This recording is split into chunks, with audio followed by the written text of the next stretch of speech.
Welcome to Insight from Moonshadow. I'm Moonshadow. This is episode 121. Now, if you've watched any of my broadcasts before, a lot of times, in fact 99.9% of the time, usually I intuit the topic of the week, or what I'll be talking about, what the conversation is. It could be something that influences me through media or through what's going on, or just what happens to come to me at the time. But while going through a journey this past week, something came to me that was very, very powerful. It was a very, very powerful quote in lieu of Buddha's birthday.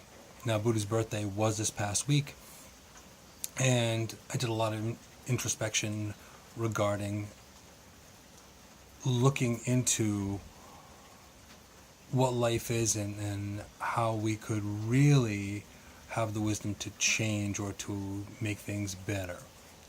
So the quote that came to me, and it was interesting, and it's a very interesting quote, is a quote that came from, it was "Be like water." Now, ironically enough, it's a rainy day here on the East Coast, so apropos, it's just probably the exact right time and right place to talk about this particular topic. So I was told, be like water. So there was a quote that I'm very fond of that was wisely and honestly profoundly said by Bruce Lee, which the quote is, and I'll read the quote to you, is, "You must be shapeless like water. When you pour water in a cup, it becomes the cup. When you pour water in a bottle, it becomes the bottle. When you pour water in a teapot, it becomes a teapot. Water can drip and it can crash. Become like water, my friend." Now, that was, incredible, profound quote from Bruce Lee. And he was, of course, the founder of Jeet Kune Do, which it's a martial art that he incorporated many different other martial art modalities that he had learned and been trained in to incorporate into one. And it was not hard. It wasn't hard and structured. It was actually very fluid. Henceforth, be like water, my friend. So that brought me to thinking about a lot more than just be like water.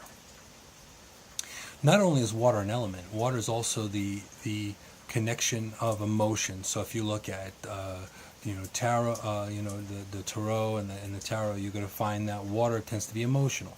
The cups, you find that water is an emotional element. If you are someone that is a water sign, you tend to be a little more driven by emotion. And I myself, I also have a lot of water other than just being an empath as well. But be like water. So what brought me to that was the intention of being adaptable, especially in this day and age. We never know what's going to happen. You never know what's going to change. Things are they're not static or structured as they potentially used to be. They've grown and changed so drastically in the world today that we have to multitask. We have to be adaptable. We have to move around.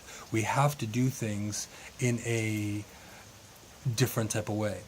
I know and I've known many people that were creatures of habit, where they do the same thing. You can set time to them. You can set your watch to them. I had a grandfather that was like that as well. He may rest in peace. He was an amazing man. But he was someone that he did everything to the letter, to the clock. Adaptability was probably not his strength. However, an amazing and incredible person nevertheless. But that brought me to thinking about adaptability. Now, living shamanically is not an easy road. When you're walking the sacred road, it's a road filled with responsibility and And you have to be aware and you have to be accountable for pretty much all your thoughts and deeds and words and everything. You can't get away with doing some silly crap and just saying, well, I wanted to do it, so whatever. It's not something that you can do. Not living shamanically anyway. Or in my honest opinion, living spiritually. Because that's more towards ego than it is towards actually living with source or spirit. I think that's more of a human condition. But again, that's only my opinion. You don't have to sign on to that. But the interesting thing about adaptability, there in nature we have so many different animals that also are adaptable. They also change as situations or circumstances change. As an example, like frog. Frog medicine is very interesting because frog medicine is cleansing. Now, this is perfect frog medicine weather because A, it's moist. It could be a little warmer though. It's a little chilly out today, but it's all about cleansing with frog. However, if there are too many male frogs in an area, of course they have to procreate and survive. So they will actually, certain number or certain percentage of the frogs will actually adapt and change genders to female. Talk about adaptability on a major scale. That's pretty amazing. But the whole fact of that is that they will have to change their environment. They need to survive. So what do? They make that change. Now, also a coyote. A lot of times when I am teaching students in whichever modality or realm that I'm teaching or guiding or leading or whatever, coyote medicine usually is teaching without teaching or showing a lesson in a very unorthodox kind of way. So it's not necessarily teaching in a structured step-by-step A, B, C, 1, 2, 3 kind of way.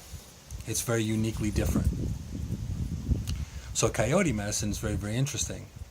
And since one of my totems is coyote, they tend to come up and show me things that I have to really look into and look around it and look underneath it, look behind it, because it's a trickster medicine. Raven is also considered a trickster as well, and even as in former broadcasts, I told you about the raven tricking the dragon.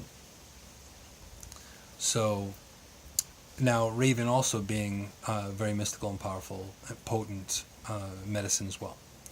But now there are so many different ones that don't necessarily go in the straight and narrow or being creatures of habit. They actually will change things up when need be.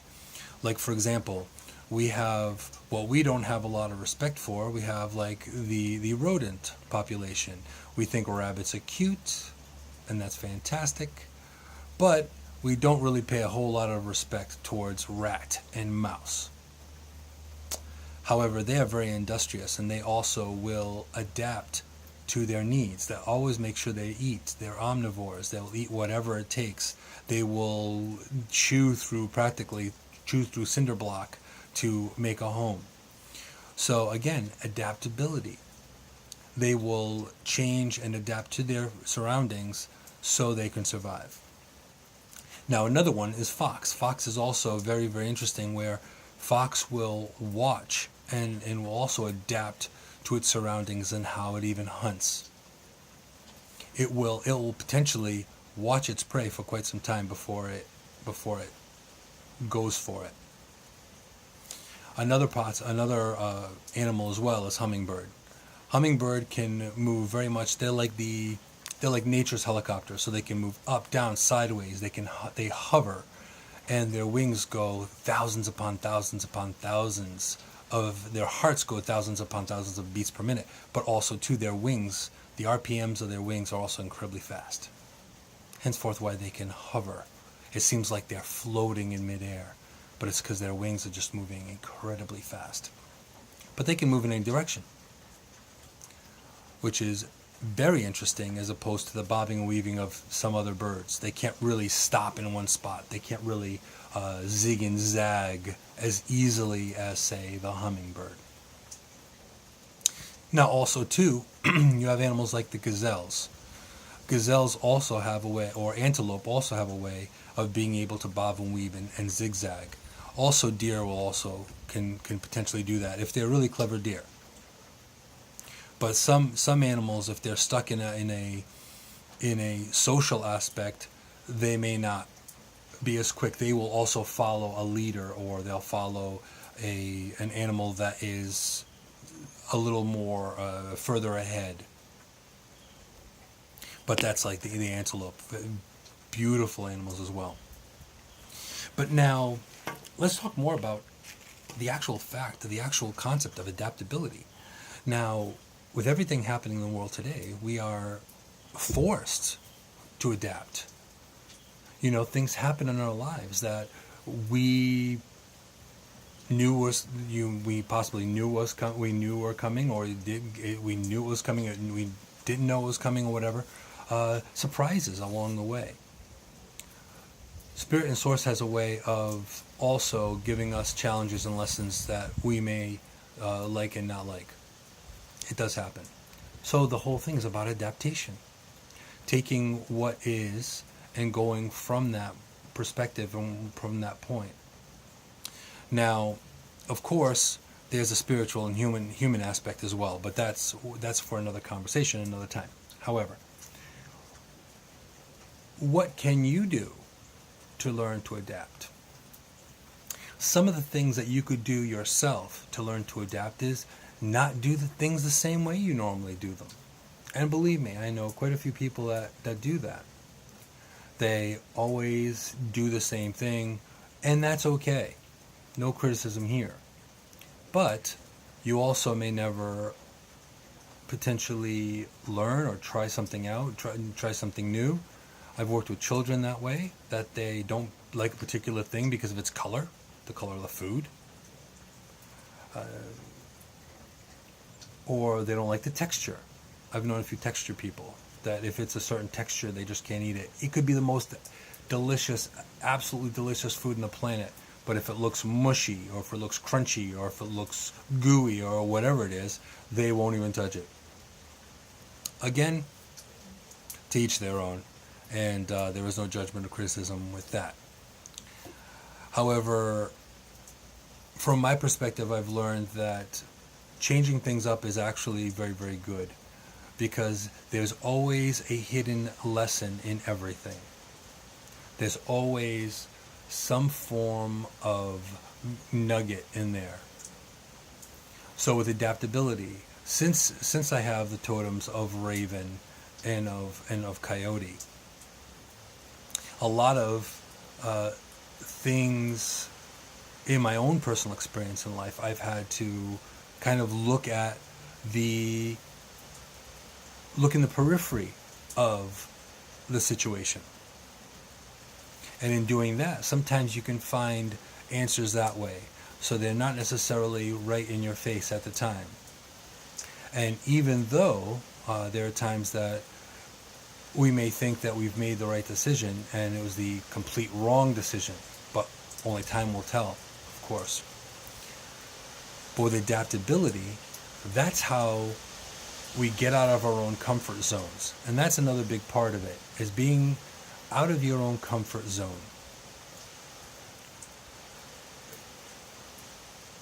Like, as an example, there are places that I've been to that are my favorite places that I go. And the places that are further out, there are a lot of times that there is one way to go. Sometimes there's more than one way to go. Or if you're on your way back home and you kind of take a turn off the beaten trail. I have found a lot of awesome hiking trails by being quote-unquote lost. And I honestly think that I've never been ever really lost. I think life had a way of turning me in a different direction because I was supposed to see something in that way. Henceforth, driving towards Sedona and ending up in Jerome. So instead of going to Sedona, Arizona, I ended up in Jerome, which was precisely the place I was supposed to be at that moment in time. And I do suggest going to Jerome if you ever get the shot to do so. I hope to go back. But with adaptability, it's something where the static, everyday, same may change. So a lot of times it changes against our own will, but if we go with the flow of things like water, now also too, not really a side note, but water itself, water stays the same predominantly. So by no means with this quote of you must be shapeless and formless like water, as in Bruce Lee says, you are not being phony or fake. Okay? What is actually happening is water is adaptive to the environment. So if you want a hot shower, you have hot water, and therefore you get steam. But it's still water. It's the base element is still water. So there is that level of... Because I thought about this too. I think, okay, well, water... Is water something that is this element? Is it a static element, or if it's so changeable? What, and I really thought about it. But water is water is water. It's always water. The way it's delivered, it might be different, but it's always water. It's always absolute. Now, with water, of course, is in the quote it says it can dip or it can drip or it can crash. So if you go ahead and you think about the holes that you find at the beach, the erosion of a lot of the stones that are by the water, that water did that over maybe hundreds of years, slowly but surely polishing stone. You look at river rock, same thing. It's softened and smoothed by nature itself. So now, that really was profound to me, simply because looking at adaptability, the way the world is today in 2018, nothing is secure. Nothing is absolute, other than, they say, supposedly death and taxes. But even taxes, maybe. Death, I'm not so sure. I've got my own I have my own thoughts on that. But nothing is truly absolute, because everything adapts to some way, shape, or form. You can have the weather forecaster, the meteorologist say it's going to be a beautiful day out, and all of a sudden it's raining hail. I've witnessed this. You can have, and especially living in the East Coast, almost anything can happen here in the East Coast, to be honest. But in utilizing adaptability and changing up something within, and again, it could be within your comfort level, or you can alter, or you can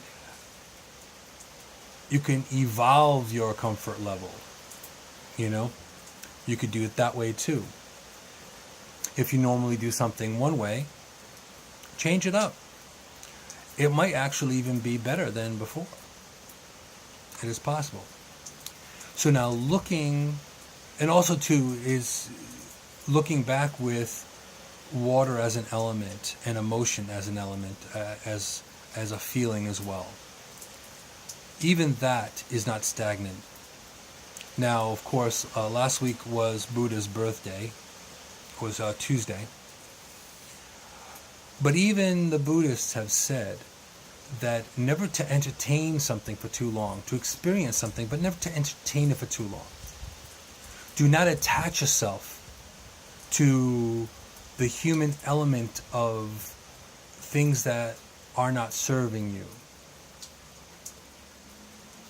And in looking at it from that perspective, it's not that they're saying put it off or ignore or detach or get rid of or delete or anything like that. It's really about looking at the full-blown lesson of it and looking at the true nature of it. And then going from there. Thinking it through.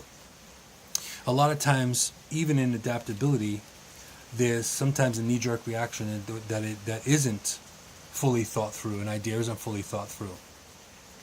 some logical people, depending on if it's heart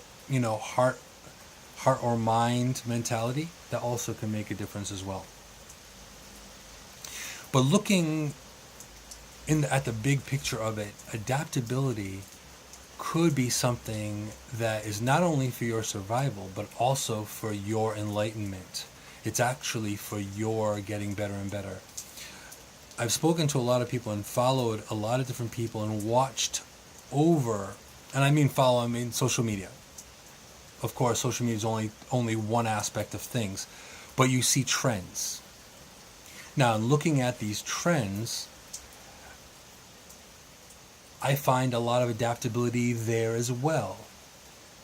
So it's interesting in working with that energy, or being more focused on that energy, how a lot of answers and a lot of wisdom has come through. Even with some people that do ceremony or ritual. There are times that I've been in ceremony and ritual where it was very systematic, and there was other times that was very eclectic, and it was very fluid, or very, very open, very, very adaptive as well. And I found amazing power in both aspects. No different than, like, say, going to church or saying a prayer, at the beach. Now, one does not take away from the other. They're both powerful, but they're powerful in a slightly different aspect because they're being utilized in a slightly different way. And I think religion and spirituality is similar to that as well. One is more structured, one is less. It depends on what floats your boat, pretty much. But now, the interesting thing with adaptability and with looking at the flow of things, it makes things so drastically different. You never really know what's going to happen anyway. And honestly, I had a conversation with someone a long time ago about this, where they were very much a control freak. They had to control everything, or they felt very uncomfortable not being in control of every little thing. Now, this is a long, long, long time ago. And we were talking about that, and they was like, I just don't feel comfortable not being in control of a whole situation. And I asked them, and I was curious, because I asked them, I said, what makes you so uncomfortable about it? It's like, well, because I could make whatever decision, and it is my decision, and that's it. I was like, okay. Now, did everything work out in the way that you thought when you made that very solid, very definite decision? And it did not. But they had taught me many lessons back then, and it was very, very interesting to have the conversations. And I'd love to have a conversation like that again with them, because I wonder how they've evolved since then, being many years later, how things have been different. In fact, I should probably look them up. But in that whole control, like, we don't have any control. You don't have any control what's going to happen now, this moment. Right now, my phone could die, God forbid. When knocking on stone, that's not going to happen. But technology has gotten in the way from things at times, and I've had to adapt. Red Nose Day was one of them. It still worked out. I still did a lot of work behind the scenes. I did a lot of work towards the charity for Red Nose Day. Gave a lot of noses away and empowered people about Red Nose Day and about children's poverty and women's rights and women's needs in the world. And I loved it. It was a busy week. It was a very, very powerful week, but it was a good week too. on that level of bringing awareness to a cause that's, very near and dear to my heart. But there was adaptability. Technology wasn't working very well. It happens. It is not perfect. Nothing is, and no one is. So this is a big part of it. So I wanted to bring up adaptability. I wanted to bring that up because it was a very profound message to me in my journey, in my journeying last week, this past week, in the last few days, and it has helped in a major way with seeing things right now in the moment. Because the flow, or going with the flow, even a lake or stream has its own changes. Even the ocean isn't the same from one moment to the next. It could be choppy in one way. It could be smooth as glass in another. So I consider life being a lot like that.